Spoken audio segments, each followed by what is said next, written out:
Bonjour à tous. Alors aujourd'hui est un grand jour.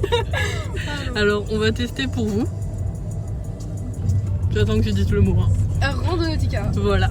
En gros, tu peux nous expliquer le concept de Randonautica? Alors en fait c'est une application où tu donnes tes intentions, enfin j'ai pas trop compris l'histoire, bon bref.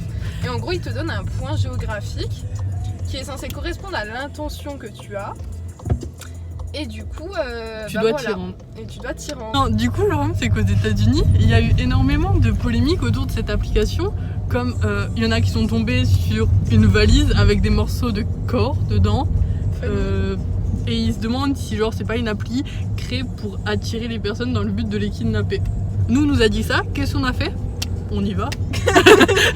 Et du coup, voilà, on se retrouve au point géographique que Randonautica nous aura donné.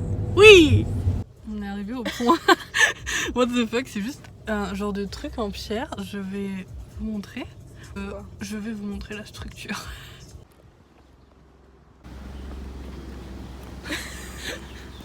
Voilà. Waouh! Je ne sais pas. Non, en vrai, quoi peut-être ça que si on ouvre, il y a un cadavre, je sais pas. Ça sent pas la chair humaine. Je comprends pas. Vraiment, Je me suis dit, tiens, ouais, peut-être il y a un mot au-dessus. récupère les indices, on en fait un autre point. À la fin, on aura peut-être un puzzle. Et on n'est pas dans ce saut, hein. Non. Et là, c'est à toi qui s'est dit, coucou, il y a quelqu'un. On ne comprend pas ce point. Mais moi, ça me fait pourquoi il y a un caillou, genre posé là, comme ça. Ça, c'est d'autres gus comme nous qu'on fait Randonautica. Viens, nous, on met une pomme de pain. Et voilà. Je pense que c'est verrouillé. Hein. Oh, ça s'ouvre pas. Ou attends. Il y a des... Bah, en fait, il y a des clous là, hein. Genre des trucs, des gros machins. Ah oui, ouais. Bon, bah, du coup, on n'a pas de tournevis adapté. Oh zut. Que faire? Oh zut. On tente un autre point? Allez, hop, on se retrouve au prochain point. Allez. Du coup, on n'est pas parti très loin. On a juste fait demi-tour sur un parking. En arrivant sur le parking, on a trouvé une maison abandonnée. Genre, attendez, genre ça. Et du coup, on s'est dit que c'était une super idée d'y aller. Ça a l'air très tchatcheur. Mais un peu long quand même. Il voulait vider la bombe. Ouais, ça m'effraie. Ouais. Je ne comprends pas trop où nous sommes, en toute honnêteté. Mais c'est juste un squat totalement délabré, tu peux même pas marcher dedans. Oula, ça pue. Et t'as pu le renfermer alors qu'il y a des ouvertures. C'est une géox. Oh Je non, comprends pas. Ouais, j'aime pas. On non, part. mais c'est nul en fait. Ouais. Voilà. Savlogos, in the champ, in the forêt, we don't know. Du coup, update, on est arrivé à l'endroit où on devait arrêter la voiture et on est censé finir à pied. Cependant, regardez la zone. C'est au milieu d'une forêt. Et on n'est pas super serein de laisser la voiture ici en fait. Ouais, non, pas ouf quoi. Ouais, donc on va jamais aller jusqu'à ce point. On Même détermine si que proche, le en vrai, point c'est pas loin est- à pied, tu vois, mais. Mais on va éviter quoi. En fait, le problème c'est qu'on a eu un point l'autre jour en essayant l'appli et on a envie d'y retourner. On est donc tombé sur un garage condamné, abandonné. Mais Léa est déjà venue dans ses souvenirs et il était pas condamné, fut un temps apparemment. Mais non, je comprends pas. Je suis venue il y a quoi il faisait encore frais. Bah c'était avant le confinement déjà. Oui, bah ça c'est sûr, c'était peut-être en février. Alors là, on est un peu troublé avec Léa parce qu'elle a perdu ses lunettes.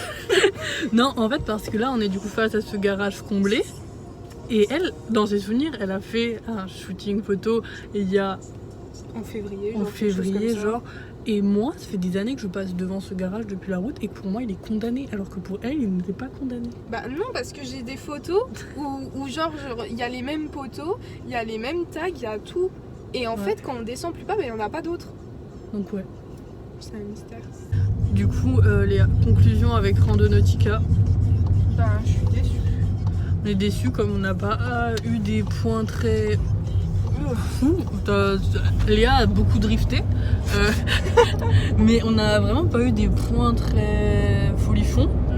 Et on n'a rien découvert de fun. On avait soit peur de se faire voler la voiture, soit on est arrivé face à un garage comblé où devant un petit rocher posé Avec un galet. avec un gralet. Voilà. Pas comment qu'il a donné là, mais il y avait un galet. Donc on se retrouvera peut-être dans un volume 2 de Randonautica, comme nous quand les idées de merde on aime bien y aller jusqu'au bout. Oh oui. Et voilà, bisous. Bisous. Coucou, c'est la Clara du montage. On est donc, je sais pas, presque 5 jours après qu'on ait tourné la vidéo. On a continué à bien se renseigner sur l'application et à lire différents vécus de différentes personnes sur Randonautica du coup. En fait, le but premier de l'application, on l'a pas dit, mais c'est de se concentrer sur une intention et quelque chose qu'on veut, chose qu'on n'a pas du tout fait. Hein. Et, et du coup, en se renseignant, nos points qu'on trouvait totalement normaux, enfin on était un peu déçus quoi. Après réflexion, on se dit quand même que c'est pas des points totalement au pif, comme ça nous a quand même ramené dans un garage abandonné et tout près d'une cabane un peu bizarre abandonnée. Donc on va continuer à approfondir le sujet et je pense qu'on se retrouve très prochainement dans un nouveau chapitre Randonautica en fait.